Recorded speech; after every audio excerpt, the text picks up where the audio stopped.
Az biztos ismeritek, amikor a fiatal srác egyszer csak kitalálja, hogy megunja a hétköznapi életét, meg minden, is kitalálja, hogy ő beáll szerzetesnek. Úgyis lesz, elmegy egy rendbe, és telnek múlnak a hetek, egész jól is érzi magát, még nem egyszer csak rájön a szexelhetnék. Hát ugye a cölibátus az nem az ő világa volt, meg minden, és oda megy a Szent Atyához, hogy hát atyám, hát az a helyzet, hogy én nagyon-nagyon ki vagyok éhezve a szexre, meg minden.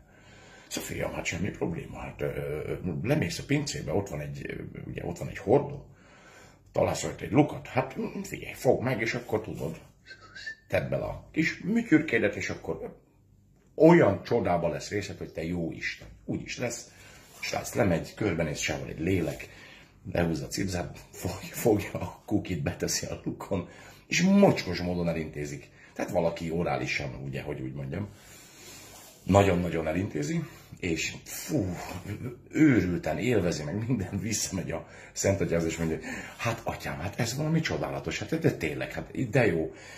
És ez gyakorlatilag ez minden nap van? Azt mondja, hát fiam, hát szinte minden nap, a hétfőn, kedden, szerdán, csütörtökön, szombaton, vasárnap, minden nap szinte. Srác megakad, és pénteken? Ja, hát pénteken nem, a pénteken te vagy a hordóba.